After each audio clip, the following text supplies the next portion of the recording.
Hello everybody and welcome to another Arkham Horror Podcast. I want to start this video by making sure I acknowledge that you are here. Hi Daniel, how's it going? Hello.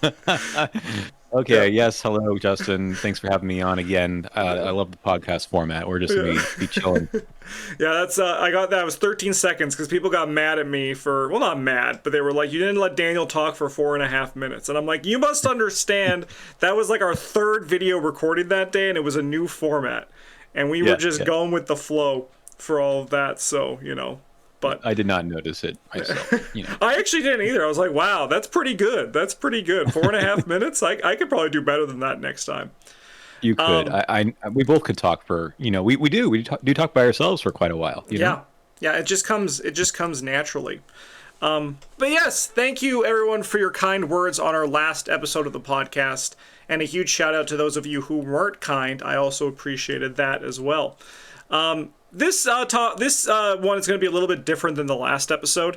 We're not going to be talking about a specific talking point. We're going to revisit that in the future, but we're also trying a new format for the podcast that I'm basically just calling like what's working and what isn't. We're going to just like have like an open discussion about everything Arkham, about what we're playing, what we feel about for the game. There's not really anything specific. We actually generally do this before we start recording anyway. So it's a good thing for us to transfer into this and let us know what you think. And let's start things off. Before we get into anything too crazy, I just want to do a big shout out to Arkham Build because they have implemented, I don't have it here on the screen, but they've implemented custom investigator stuff and custom cards, which is really cool, especially if you make your own. There is a way for you to actually put your investigator on Arkham Build and then build a deck with that investigator. You get to see your actual card pool for the investigator, which is really cool as well. And then you're able to share that with other people. So that's a good way for... My hope is that we can start seeing some custom investigator stuff from the community as well, because it's hard to talk about custom investigators because there's not a good place for you to actually like build and focus on custom investigators. Yeah, I kind of want to talk about this bit too, just as like news of, the community. And I feel guilty. Like I've always felt like, custom player cards, custom investigators, they're kind of hard to get your mind around because, well, it's hard to do the deck building, really. And they don't feel, I don't want to say they don't feel real, but they don't feel like it's easy to tell what they want to do. Because like when a new set comes out, a new bunch of investigators, I love opening up Arkham DB and now Arkham Build for just like, hey, what can these people take? What can I do? What does the deck look like when I start adding in some cards? And I think until now we've been doing this sort of just in TTS, just like pulling cards from all the cards, but it's so much easier to deck build in these apps. It's just night and day. Yeah. And it's one of those things I definitely understand too for custom investigators. Like a lot of custom investigators are released without player cards, right? And a big thing about investigators is like Bob Jenkins, when he was released in Edge of the Earth, he had cards that synergized with him. So that's one of the things that's kind of lacking for this. But there's also now custom player card expansions on here as well.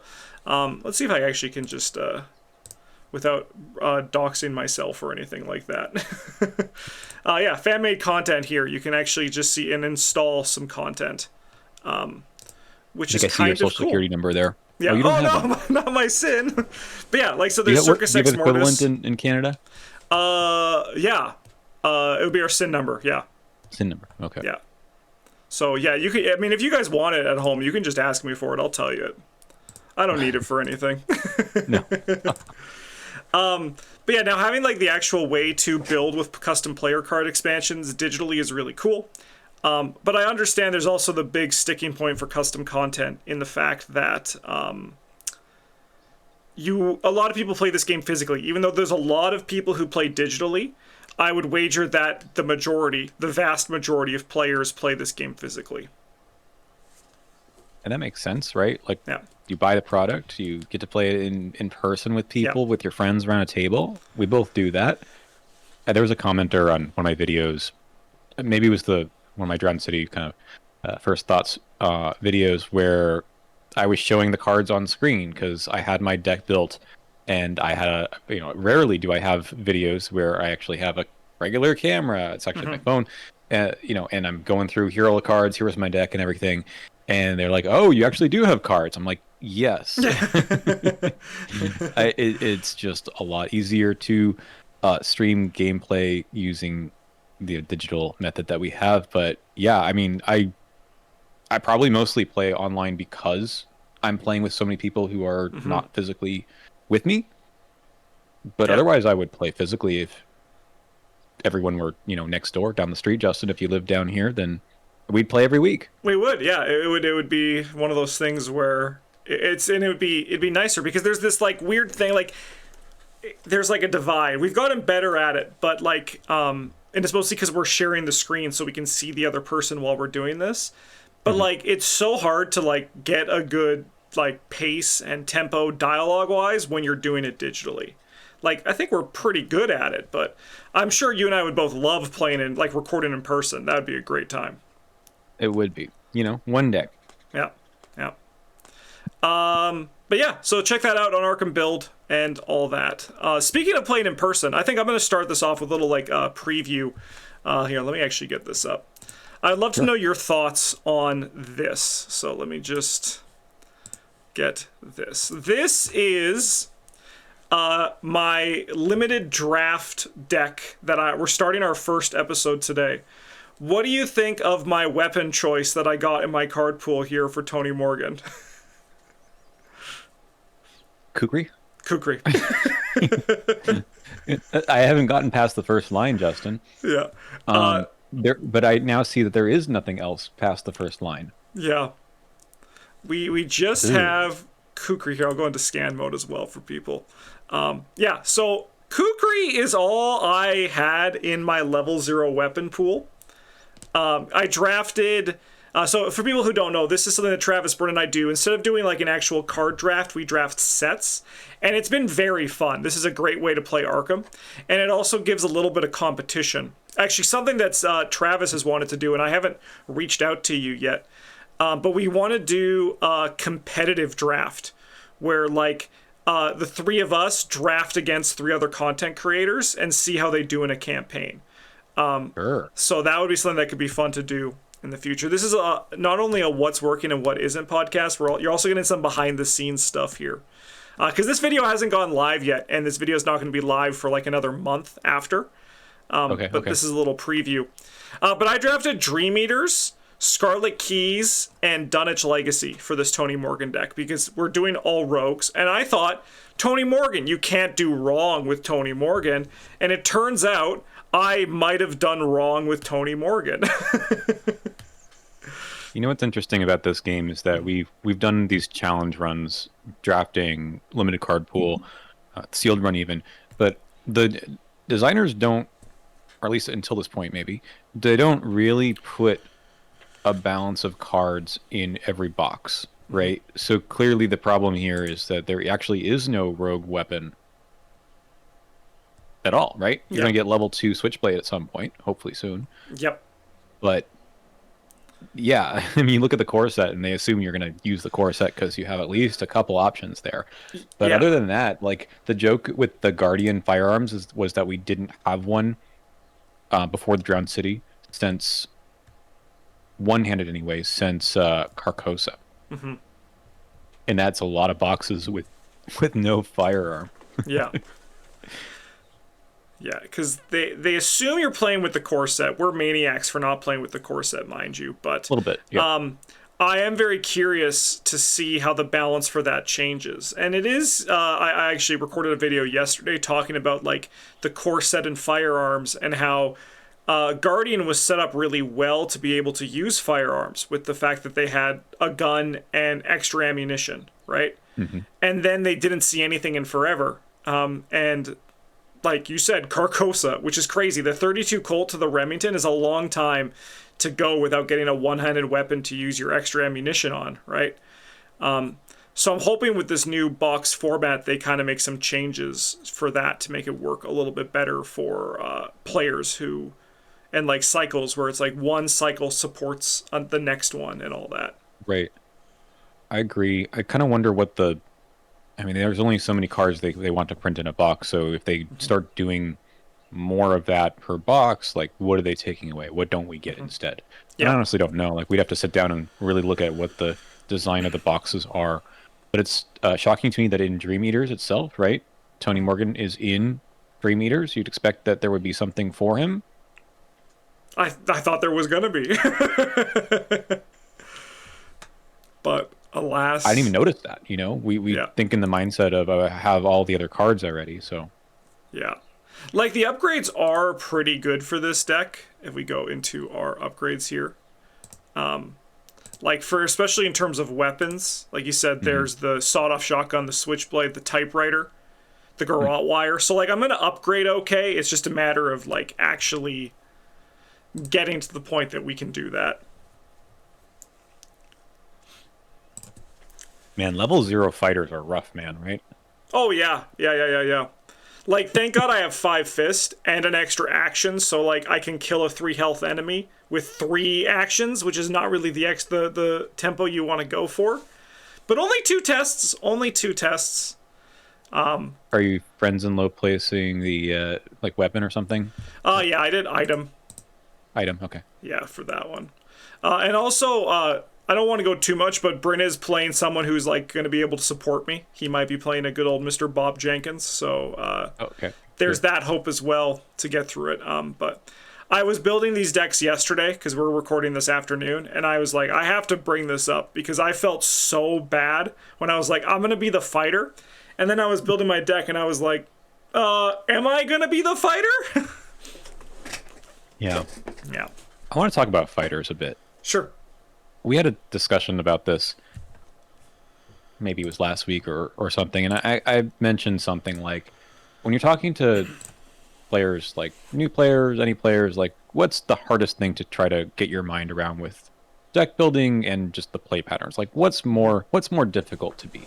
Is it the fighter or the cluever? Assuming we have this kind of dichotomy, which is not necessarily the case, but yeah, on the one hand, and this is what I brought up to you, it's easy to tell someone, fight, put weapons, shoot things, no problem. We feel like the cluever is the one who's, setting the pace, so the fighter doesn't have that kind of pressure from the beginning of the game. But then suddenly they have pressure. Yeah. Suddenly enemies show up, and if they can't manage the enemies in some way, and ideally removing them from play, then it all falls apart. Yeah. Right?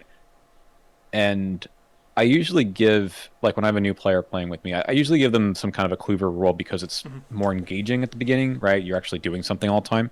And the fighter is maybe bored out of their minds sometimes. And I think we've also always had these discussions about, like, you have to have something to do in your downtime, because if there's no enemies, you can't just be dead weight either. So like one solution to that is you can pick up some clues every now and then, flex, or maybe you need to be spending your time making sure that you can deal with all the enemies that just might show up next round, which isn't necessarily the most fun play pattern for a new player. But I'm still not totally sure, because, like, I feel like the cluever is more important to be able to do their job well, but the scenario just ends if the fighter is SOL. Yeah. What do you think? What are your thoughts on this in 2025? I think it's a very complicated answer, right? Because I think that in the grand scheme of things, I'd rather have a great fighter than a great cluever, right? Because I think a good or a fine cluever will win the scenario. It's just to what level of experience that you get out of the scenario, right? Like, a great cluever is going to get you all 7 experience, but a fine cluever is going to get you 5 and you'll still win the scenario, right? A great fighter is going to mean that no one has any pressure put on them because all the enemies are dead. But a fine fighter means that suddenly you're, as a cluever, you're like, how do you solve this? It's like, I don't know, evade it, right? Like, a great fighter says, that thing's already dead. Like, I'm going to engage it for free. I'm going to kill it. I discovered a clue, or I drew cards off killing it.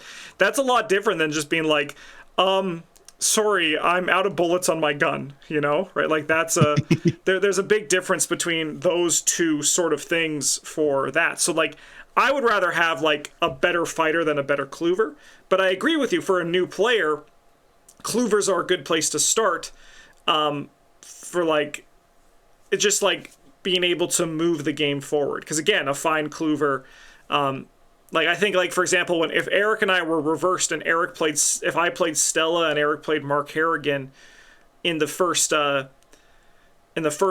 campaign that we played together, I think that there would be a lot more stress when Eric draws an enemy that just seems unbeatable, right? Like if Eric drew like the conglomeration of spheres, Right. and as opposed to me just being able to handle it, it gives like the new player the confidence to just be like, okay, I think I know how to do this for the next time.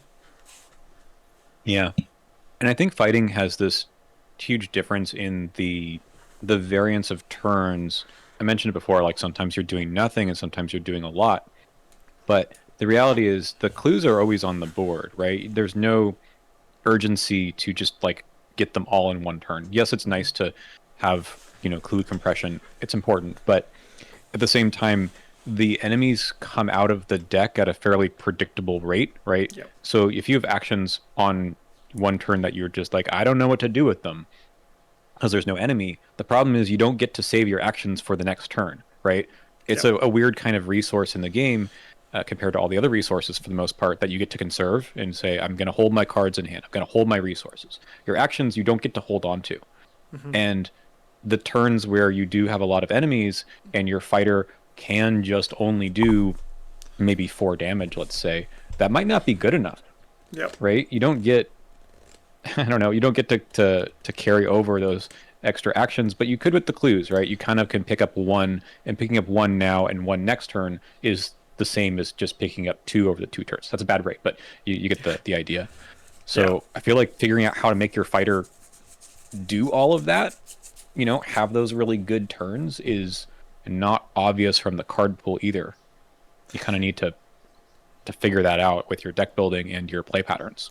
And it is kind of interesting because I think that the general pace for a cluever is like you want to get like player clues a turn, right? That's kind of like over the whole scenario. Like in 2-player, if you're getting 2 clues a turn, you're going to win the scenario, right?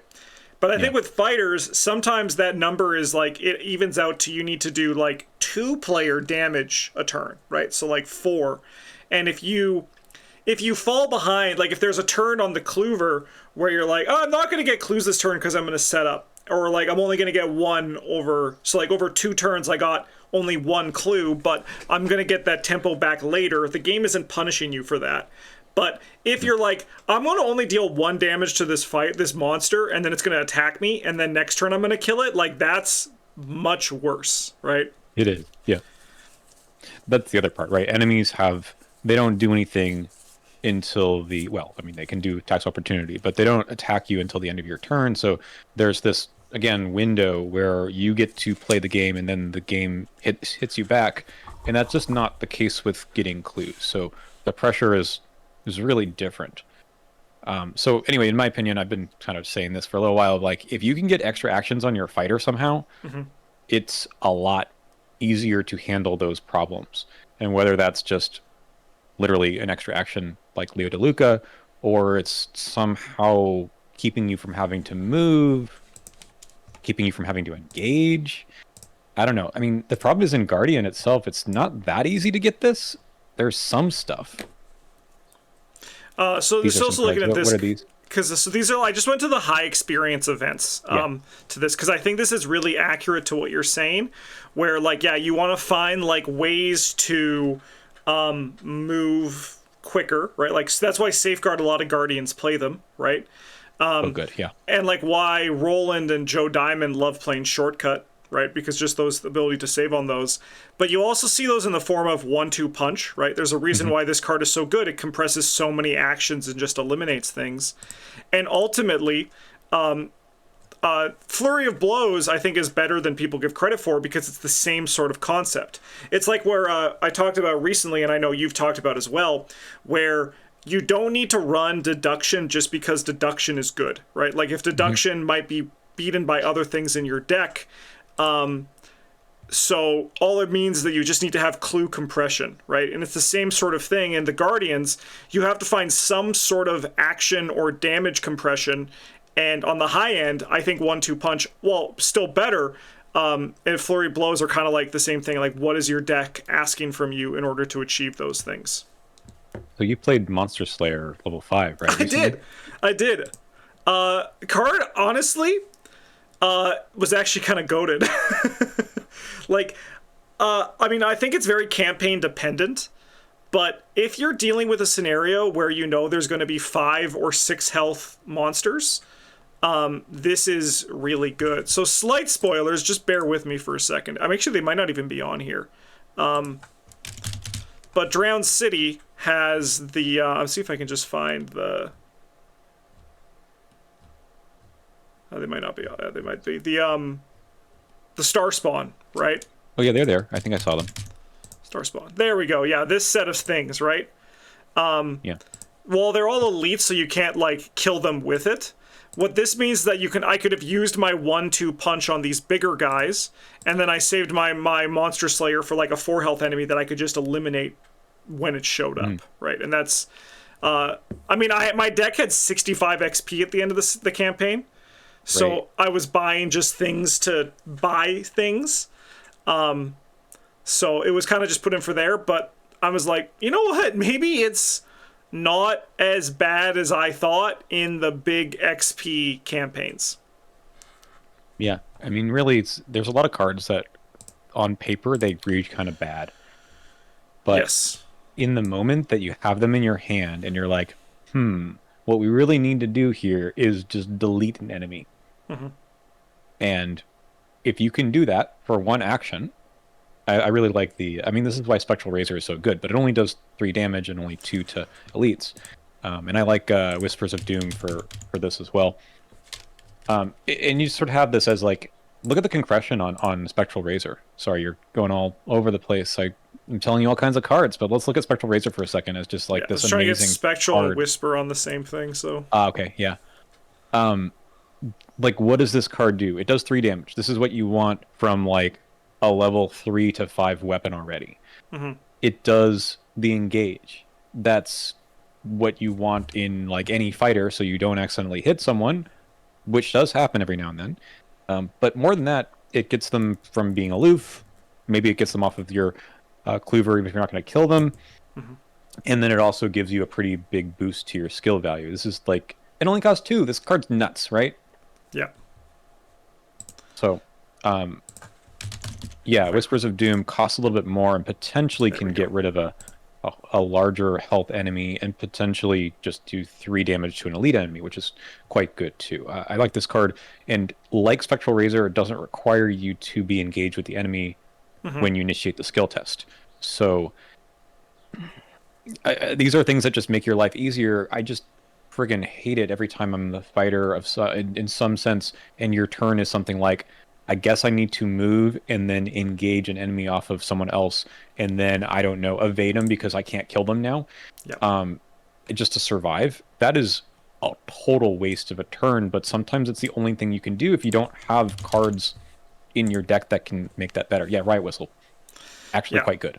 Yeah, and that's why Riot Whistle was actually just a really nice thing for the Guardian class, because they really only had the accessory slot in the form of Hallowed Mirror when this came out, right? And people were just playing Hallowed Mirror because it's an accessory the Guardians could run.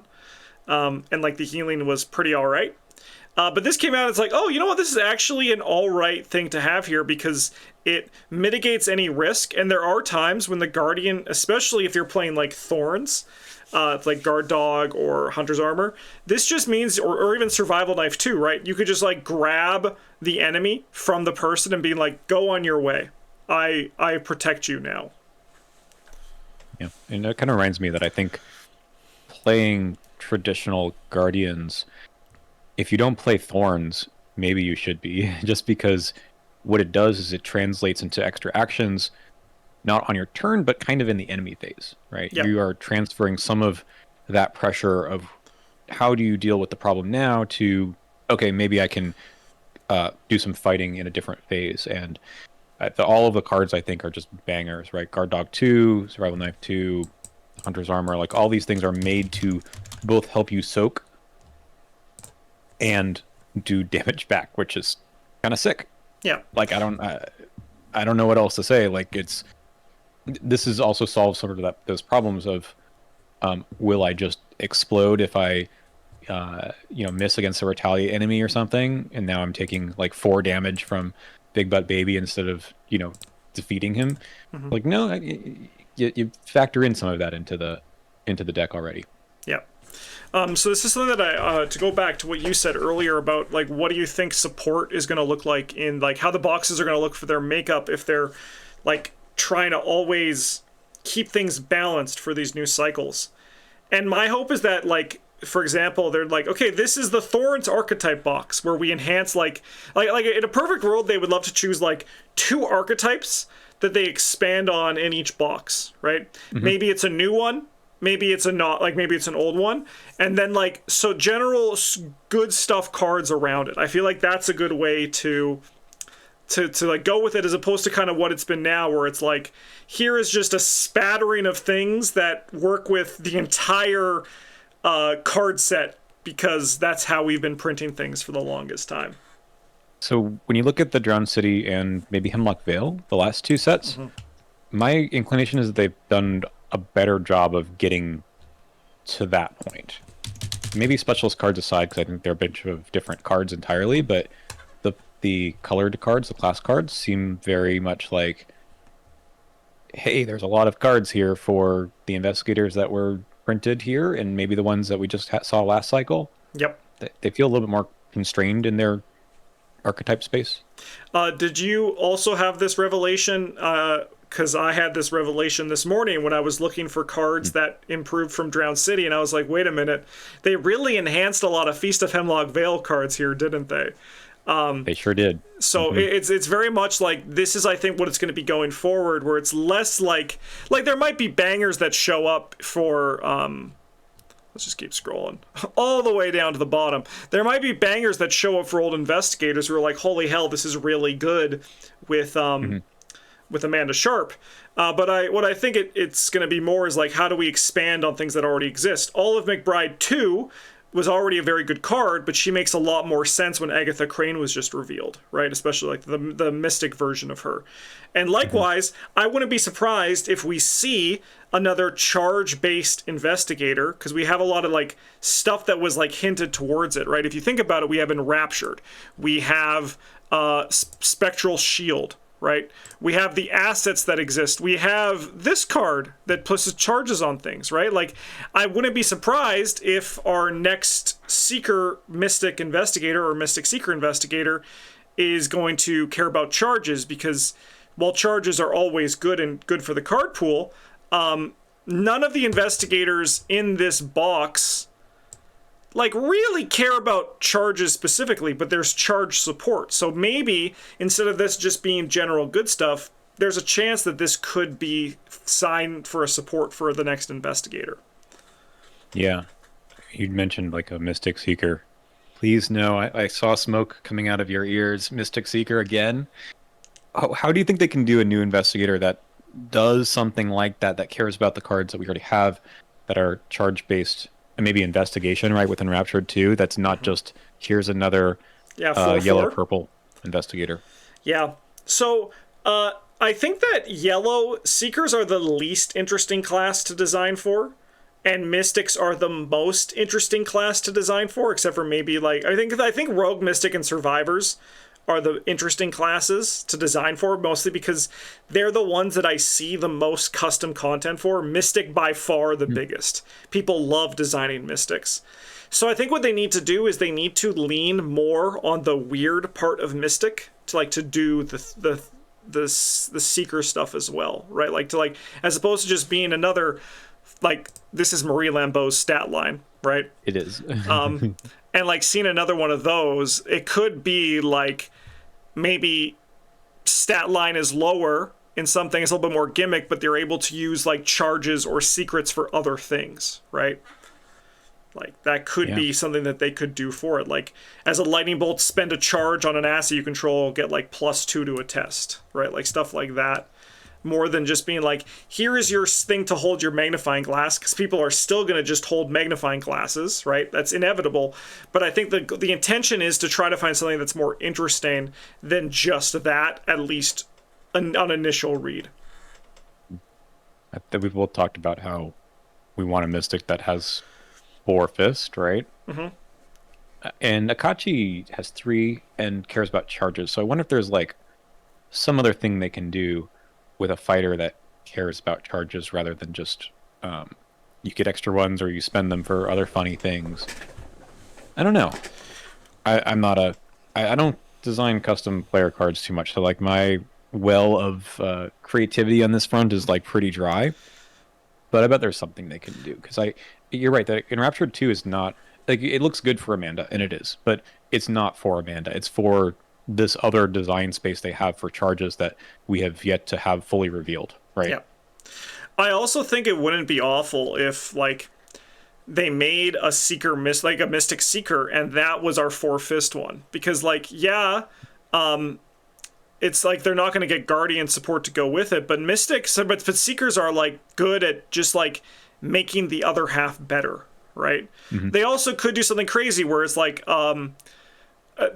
as we've seen, they've started to do like weirder deck building, right? Because I think like George Barnaby has a pretty interesting deck build thing, right, that we could see here.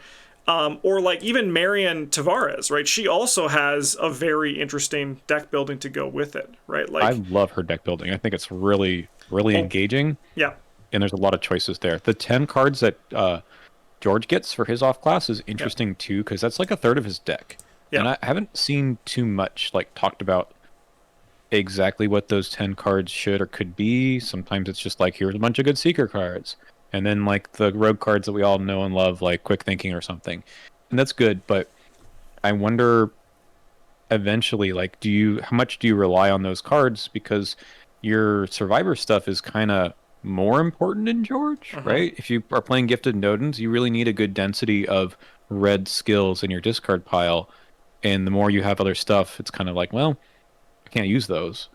So when I played George, I think I ended up with like 5 off-class cards. I actually have a George deck on standby for this episode, so let's pull it up and see what I did. So this is my Gorge Barnaby deck. Okay. So I did, actually you can see them down here because Arkham build is insane. Oh, you used all 10, okay. Yeah. Yeah, Scroll Secrets is a big one. Mm-hmm.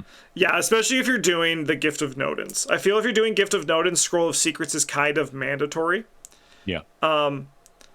But I think that also like Artistic Inspiration is very good with him. I think this card is obviously very good for everybody, but I think that over time, the luster on this card is going to diminish, and we're going to be like, no, I kind of just want to play this in discard decks, right? Mm-hmm. Or alternatively, if you're like in Big Draw. But I feel like, honestly, if you're in Big Draw, you can do better than this card anyway. You can just like win the game in other ways. But at the point that you have all that stuff, you're not at level 0 cards anymore, I think, too. So the fact that you have 10 level 0 cards and they don't get upgraded, do you want to leave these in the whole time if you're playing a whole campaign? I know this is a standalone one. Mm-hmm. Scroll Secrets, yeah, because that's, like you said, goes with Gifted Nodens. Yeah. But I think like otherwise in the long term, like Chemistry Set could go. That's just feeding my addiction, right? But it turns out Chemistry Set works really well with Last Chance because the number just gets huge. And then you just like don't need to worry about it, right? You're just like, oh, look at that. I discovered an extra clue. This was the deck where I played Last Chance, like this one copy of Last Chance like 10 times, which is a little problematic. Yeah, a little disgusting. I'm curious how Gift of Nodens is going to be outside of George, right? Because in George, it feels like a problem. But I'm curious how it is for other people. Like, in Silas Marsh, I might take Versatile to take Scroll of Secrets. Like, I think that it's that good for helping out Gift of Nodens to, like, get the job done. Yeah. So I saw Gift of Nodens in a Silas deck, and it was very good. The difference is really just I mean, I hate to say, like, a lot of Silas's good skills are not red. A lot of them are, and I think he's gotten better ones in the last few sets. But when you're like, man, I wish I could pick up that quick thinking from the discard pile, or that I don't know, uh, what's the guardian one that gives you Strong armed. willpower icons? Oh, Steadfast. The Wilps. Yeah, steadfast. Steadfast. Yeah. And then like the rogue one, savant. Like, there's a bunch of good skills for him all over the place. Mm-hmm. And if you're just playing red cards, this is really good. But if you're thinking about putting the other ones in your deck, you're like, I want to use all of them though. Yeah, I mean, I feel like if you're gonna do Gift of Note and Silas, you got to go all in on red. You just have to be like everything. The skills that I would have done that were in other classes. How do I find a suitable replacement in red to really make that work? Because I mean, like for me, if I had Last Chance 3, Unrelenting, Resourceful, and Brute Force instead of this Sharp Vision, and then throw in Long Shot instead of this Contemplate. You know what? Honestly, just take this entire skill package I have here, and like that's good for the Silas deck too. I mean, Persistence I like as well as a kind of a Scroll of Secrets light. But the nice thing about Gift of Nodens is that it makes it so that you get to your deck, and like you just like if you don't shuffle or like manipulate it, you just get like 14 amazing skills in a row. And that's pretty cool. Yeah, use Unrelenting and then you just draw them, right? Yeah. And then just like rinse and repeat. But yeah. I think Gift of Nodens is problematic in George, but I think George also might be a little bit problematic in some aspects. But I think it's probably going to be okay in the long term. I'm curious to see how it is, though. Yeah, I'm curious to see him play with not every card in the card pool, right? Because Scroll of Secrets seems like really easy to abuse with him. And that's so many cycles ago, right? Yes. Yeah. Yeah, when I played Drowned City for the first time, it was a team of Lucius, Michael McGlenn, George, and part of it was just like, these investigators are strong. I think this is like one of the strongest sets that we've had since, I mean, Dream Eaters was kind of the other gold standard, right? Yeah. Yeah, like for like the investigators, like all 5 of them, all 6 of them, Gloria too. But Gloria's strong she's not strong because of the box. She's strong because the support she had in the past, right? But like all 5 of the new investigators I think are actually like bangers. They don't really, I mean, I think they're simple, right? Which is good. I mean, George is not simple to play, but what they do doesn't require you to do so much with your deck building, honestly. I think they just require you to kind of play a certain way, but it's not so out of the ordinary. George is the only one where you have to really like think through what your turns look like, but ultimately in Survivor, any cards that you are drawing, anything you get from the discard pile is going to be good, right? Yep. You don't need to think about setting up some elaborate combo after Gift of Nodens is in play. You just play it. You just use it every turn if you can. Yeah. All right. Are there any decks that you're playing right now that you want to talk about? Yeah. So I mentioned Drowned City. I've just finished playing a Kate deck through Drowned City, and it was a fun time. So she's gotten a lot of support, I think, with this last set. But before I talk too much about the Kate deck, I have to tell you that I'm a good Arkham player, right? Like, I play a lot. A lot of things can go right. The problem is sometimes things go wrong. Okay. Especially when you're playing a campaign that you're not super familiar with. So, yeah, go ahead and bring this up. All right, you're just going to disappear for a second for people at home, but we'll get this all. All right. Oh, no, I need that still. All right, let's bring you back. And then here is the deck list. Yeah, well... Oh my god, you turned into something else. They can't see it. Yeah, I did. But it's over here. This is what the investigator became. The Lost Homunculus, yeah. I was like, oh yeah, this deck seems pretty... Oh, wait a minute, something's not right here. Something's not right. All right. So a lot of people have talked about this card, the Great Work, and said it's just a bunch of free XP. And it is. But there's a downside. I'm glad there's a downside. And yes, the first time I ever played the card, I was defeated in the second to last scenario. Well, I guess third to last, really. Because that's a very tough scenario when you're going west. This is Obsidian Canyons. And it turns out if you do not make it out of that one, not from being defeated from damage or horror, but just the agenda flip, you are defeated. And that counts as being defeated. So sometimes when you play campaigns, you kind of have to know what are the pressure points when you play cards like this one or the other ones that care about when you get defeated, you get killed or something. Sometimes it's an agenda flip. Edge of the Earth is full of these, which is extremely troubling if you are defeated and then you just inadvertently kill your partner, because when you're defeated in that campaign, the partners die too. So that's kind of bad. But in this one, it's just that, I mean, I knew, like, you actually in that scenario, you see that you will be defeated, but there's not much you can do if you can't find the way out. So I'll talk about the previous to that, or to the last couple scenarios in a second. But when you have a 2/2/2/2 stat line, 6/6, and no spells in the deck, can you finish off the campaign? Right? And the answer is yes, you can. Yes, yeah. I don't know how much XP is in this deck to that point, but 51, I had to forfeit. 51 right now. Oh my god. Okay, so slight Drawn City spoilers here, but after Obsidian Canyons, going west, you finish up and you go back to Arkham, and you have to finish your task. And I didn't think about this. I could have added more to the empirical hypothesis, maybe. Well, anyway, I was given 14 XP in between the second to last scenario, Obsidian Canyons, and going back to Arkham, which I could not spend because I could not modify my deck, which was really funny. And then we got another like 6 or something in Doom of Arkham Part 1. I could not spend. So at least 20 XP that I had to just be shelved. Yeah. And this deck with extra weaknesses and no real ability was very fun to play through the last 2 scenarios. But it turns out those scenarios are not that difficult. And this is 2-player. The other person was playing a Yorick deck. And Yorick with 50 million experience points can handle quite a bit. Yes, yeah, can get a lot done. Yeah, because even looking at this, right, like you have a microscope.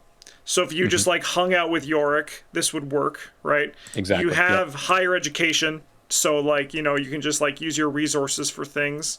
And then you have like magnifying glass, and then actions, and then like big skill boost, right? So yeah, you can get there with all 2s. You can. Yeah.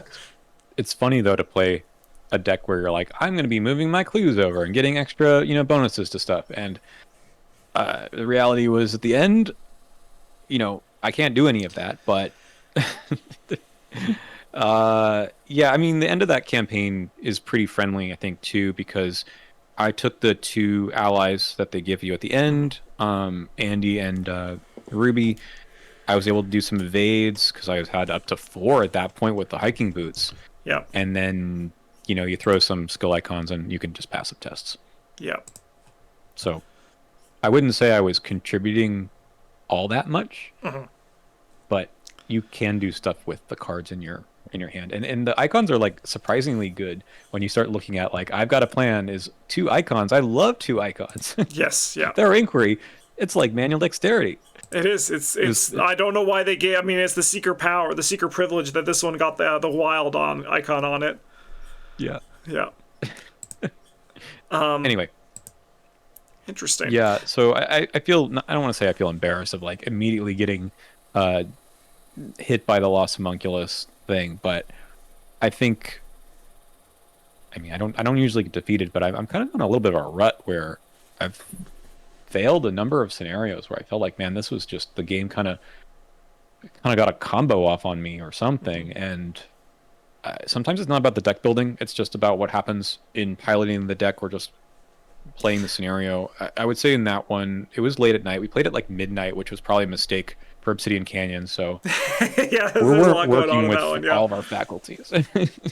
I think a Yeah. big thing too is I've been noticing it as well is just sometimes like complacency where it's like, no, we're gonna win this, and then suddenly you're like, wait a minute, was I making like actions that weren't actually the right actions looking back because I was just like, yeah, I'll do this. Why not? There's downtime, right? Mm-hmm. Eric and I actually had a big. I don't want to spoil it because it's going to be in one of our videos, and it kind of we talk about Hemlock in it, but Eric and I had a big conversation about this, and then like. The decisions I'm making can potentially not be the best decisions where I treat Eric as if I'm like playing with you or Travis or Bryn, where I need to be like changing to who I'm playing with as well, right? Because also the idea that I think a big thing is that when you play a lot of two-handed solo, suddenly when you build a deck to play with someone else, you are kind of building with the anticipation that the other deck was built by you, so you might not be filling the holes that you need filled because you assume the other person does, but they might not, right? Which I think is a very interesting thing that comes, and a very unique thing when you play a lot of Arkham like we do.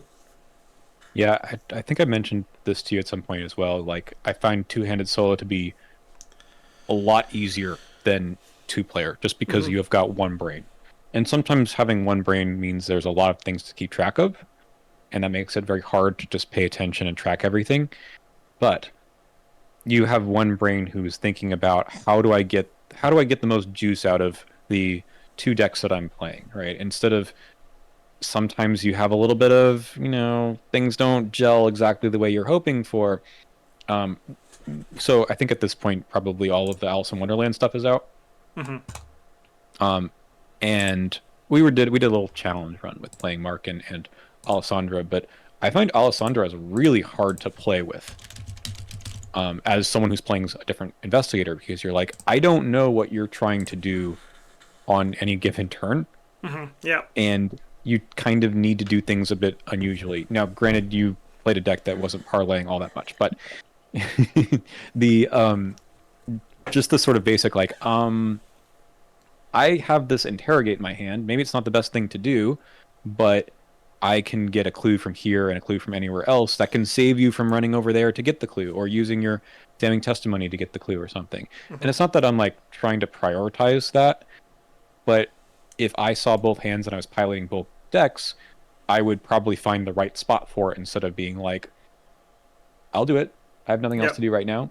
And that's tough. It's like the communication on this is like not something that should be like open-handed, but yeah, you don't necessarily know that what you're doing is going to gel with what their plan or ultimate plan is going to be, regardless of what's in their hand right now. Yeah, I think that there was you said it, I think it was on our Discord, and a lot of people were like, what? Where you said that you thought two-handed was one of the hardest ways to play Arkham. And two-player, sorry. And I think you're right, because for all the reasons you said. Four-player is obviously the easiest, because there's so many ways for you to solve the problem, and no person watching, just because you have four players doesn't mean Ancient Evil is the worst. I'm gonna just kick you. I'm gonna nip that in the bud right now, because on average you're getting more than 12 actions of tempo out of the game. So like that Ancient Evils, you're losing because of your tempo, not because of Ancient Evils, right? So that's the thing where it comes with that. But also just because the solutions are so much so much easier to solve. Like, let's go back to that situation we talked ages ago at the start of this video. I'm the fighter and my gun is out of bullets, and I need to like play another gun or find another gun, right? But I have the prepared for worst in my hand. I know I'm going to find it. I have the backpack in my hand. I know I'm going to find it. Those two actions are to play the backpack and then play the gun can now provoke attacks of opportunity. Can mean that enemy is going to stay around and we can draw another one in the Mythos phase. But in four-player, if I'm like, I don't have my gun and I need to play this backpack, the other flex or fighting-leaning character is like, no problem. That MFer is dead, Like, that's just like even like on Patron Game Day, we brought up Bryn's Madhouse deck, and I played a Hank Samson deck with only a shotgun in it, right? And an Oozling showed up, and I was like, I don't want to waste my bullet for this. And then our Vincent Lee was like, don't worry, I'll kill all the small stuff if you kill the big stuff. And it's like, if this was in 2-player, I would have to spend like that ammo from my shotgun or punch that thing to death the slow way, right? And just auto fails hurt more the less players there are. And you also add that miscommunication thing where, because things aren't open and like things can suddenly I can do something and you were like, oh, I actually had a plan for that, and I'm like, oh well, I've kind of already drawn a token, right? So we kind of just have to move forward. Makes it a little bit awkward.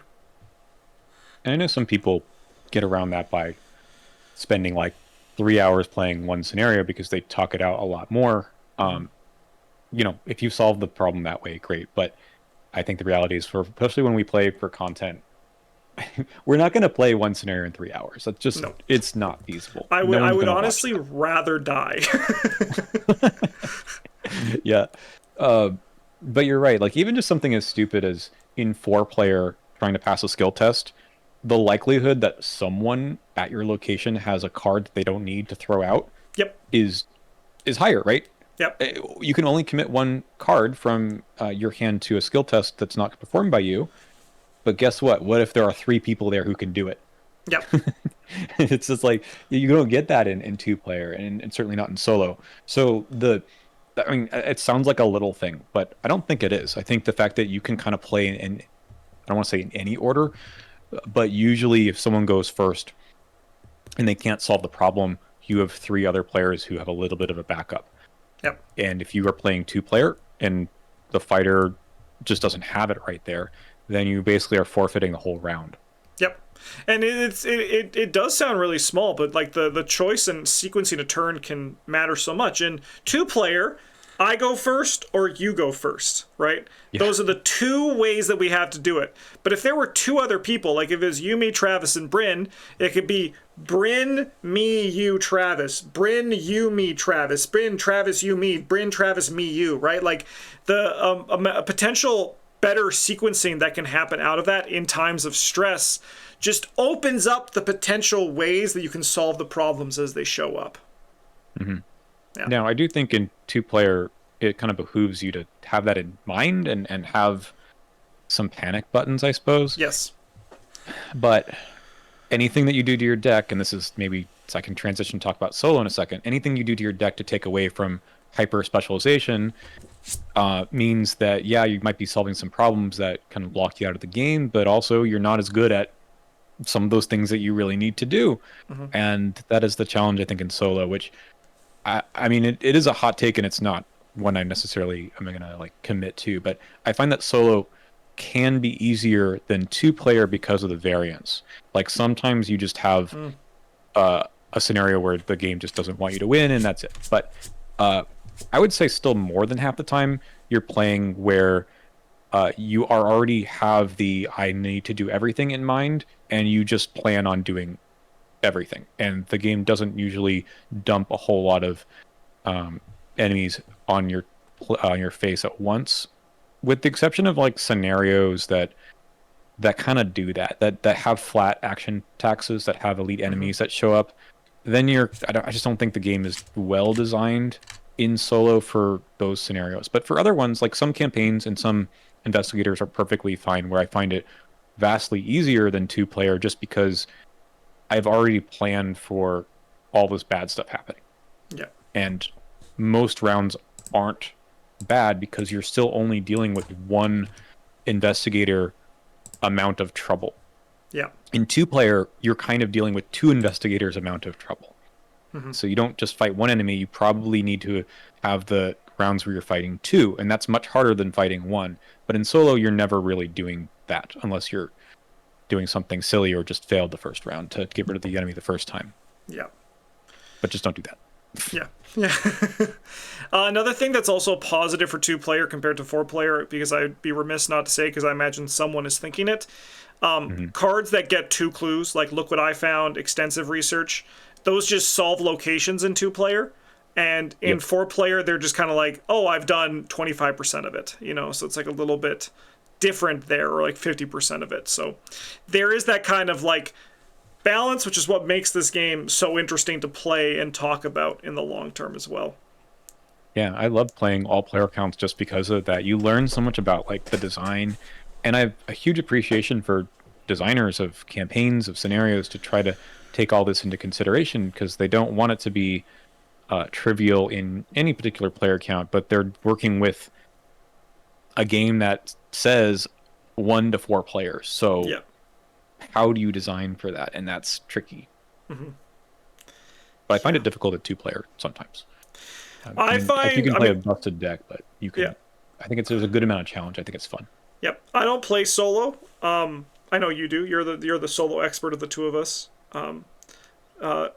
But it's I find 2-player very hard too. I find it to be the hardest. And I think that 2-player, I mean, I think I agree with you, is harder than 2-handed.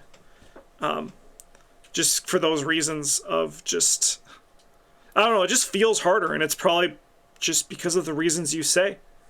And also, you can do less fun things in 2-player and 2-handed as well. That's the downside.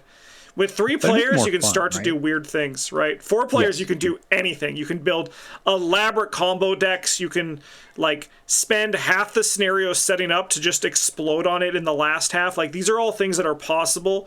That's, like, the privilege of 4 players that it allows you to do that with. And then, like, the more players you take away, the less you're able to do that, but you're still able to do it in some regards. Like in 3 players, you can survive if someone is just kind of bad, if the other people are good, and then they take their time to just like go Super Saiyan. But in 2-player, if one player is just not doing anything, like that's it. You're cooked. Like that, it's over. And it's more fun to play with another person rather than 2-handed solo. But we've been playing a lot, you and I, recently. Yep. 2-player, obviously, and it's been really interesting to like the ups and downs per scenario. Granted, we're doing a lot of nonsense in terms of our deck building, but I feel like I've learned so much more about the ebb and flow of the game and like what's good, what isn't. And we could talk about this probably for hours, but we're not going to do it right now. But there's just so much I think I've learned. I think you have learned a few things too, but about like what are the pressure points in 2-player that just don't always come out in the other player counts. So maybe we could be building things differently going forward these things in mind. I don't know. Just something that I've always taken a few notes of, like, okay, Mark Harrigan should have done a lot better, but didn't when, it came to the end of that campaign. And it's like, gosh, that shouldn't be the case. I feel like we talk about these investigators as being so good. Like, why did I lose? This goes back to like I don't feel embarrassed being defeated. I feel like it's a way to learn, but really trying to think about, like, is it the game? Is it me? Is it the deck? Those are all separate things, right? The piloting, you go back and think about, I should have done something different. And yeah, I don't know. It's just I don't mind losing because I feel like I learned something, especially if the campaign feels very good and fun and fair, which I think Alice in particular was. Yeah. Transmogrify. Yeah, so to go off your point, it's like we had like there's other things that like challenges also provide for those that add to it as well, and that's why it's so fun to do retrospectives afterwards. But as for Transmogrify that I have here, and also the Whispers of Doom that you talked about earlier, single cards that eliminate high health enemies are better in like 2-player, right? Like I'll still bring Transmogrify into, for example, the Innsmouth Conspiracy if I'm playing 3 or 4 players, right? Just because locking down a Deep One Bull can be the matter of getting 1 experience in the first scenario, as opposed to 1 less experience, right? Like it can give you so much pressure off. But if you're playing 2-player and you just draw like a 3 health enemy, you can just be like, all right, this enemy's dead. It's gone. And that's also why I think in our curse run we did so well, because our focus on enemy management was just with 1 action, or like even in the cases where we had the Rod of Carnabagos, 1 lightning bolt to just neutralize an enemy is huge for 2-player. Like there's so much tempo out of that. But in 4 players, locking down something with the Rod of Carnabagos is fine, but in 2 players, it's incredible. And that's kind of like how the scaling can come in for that as well when you make those decisions when you're building your deck. Yeah, isn't that wild that run, maybe Circle and Done is a bit enemy light in comparison, but that run probably had the best enemy management of what we had done. York was good too, but um, for some reason, maybe because we didn't draw the enemies. You're right. Maybe you just didn't draw encounter cards. Yeah, this is I think that this was a big reason why that one is so smooth is because you would draw like on average like 2 less encounter cards a scenario, but I was drawing like 4 or 5 less, and that's like even if half of those are enemies, right? Like that's 3 less enemies we needed to solve as well, which is kind of ridiculous. Yeah. Yeah. Man, this game is really deep. It's I know, very deep. Yeah. I know we gush about it all the time because this is why we do content, but just the fact that we talk about the game so much, and I still have questions until trying to figure out what was the impact of some of these cards on the actual gameplay, versus some tactical decision in the game. I don't know, like those are all, it makes you think, and then new combinations of cards makes you think even more. Yep. I love it. Yeah, and that's why I couldn't accept in our last video about the current and the format change when people said they should just stop printing player cards. I'm like, are you crazy? That is like, I would even say 75% of the game. Like the campaigns feel like it's 50-50, but I think that the player cards are so much more important for keeping this game growing than the campaigns are. Like it's like obviously you still want to keep printing both, but I do think that in the long term more players would leave the game if their player cards weren't expanded compared to campaigns. Like it's very important for that kind of stuff. It's always interesting to me to read about people who aren't interested in the deck building portion. They like outright say, I just want to either net deck or use the starter decks or something and just jump into a campaign. And I mean, that's fine. Like if you enjoy playing the game still that way, but I think the game is designed around you building your own deck and probably synergizing it in some way where it's not just some generic deck. Because I think you get crushed in a lot of campaigns if you're just using something you don't know what's in it, right? Yep.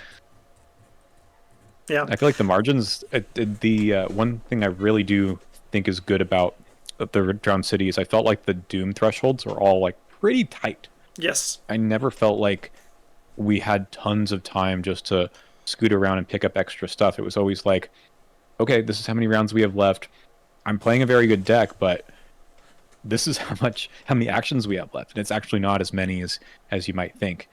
Some exceptions, but I think for the most part, I mean, we did the sealed run together also, which is its own set of challenges, but it was never like, I have 3 rounds left, I guess we're done. Yep, never. Yeah, and then for people who are like, Drowned City is too easy, yeah, it's very easy when you're playing in Legacy with all the cards. Try shrinking that down a bit, and you might find some fun struggles to come with it, so, yeah. Or go up a difficulty level if you're going to stay in Legacy, but... I mean, we could keep on talking, but we've hit the hour mark, so the podcast is done. And I think this format is pretty fun for just having open discussions. Did you also enjoy it? You're like, no, it was awful. I hated it. Oh, I hate Arkham. This was the worst. Yeah. No, this is good. I mean, we've talked off camera a lot. This feels very similar. I'm hoping that viewers are kind of enjoying the sitting in on a discussion. And like, I'm curious what other people have to say about these things that we brought up. I had a couple things that I wanted to say that I kind of wove in, but for the most part, I would say like 70% of our conversation here was just came up out of nowhere. So I had 2 deck lists we didn't even touch on too. So we'll definitely add this into the rotation where we might have like topics and we might have just open discussions. So if you have any topics you want us to talk about, let me know in the comments below and I'll add it to our list. But also we'll just do this kind of open riffing, which is great, especially in the downtime when there's not much news because we're in the summer lull of Arkham. But hopefully around Gen Con we'll hear something, which would be pretty sick. Sweet. All right. Well, thanks for watching, everybody. I cut Daniel off right before the wave. That's just to, continue my asshole host persona. But thanks for watching, everybody. You guys have a good one. If you want to support the channel, you can do so by liking, commenting, subscribing. You can also go to Daniel's channel in the video description to go subscribe there as well. But in the meantime, thank you so much for watching. Have a good one, and as always, a GG's.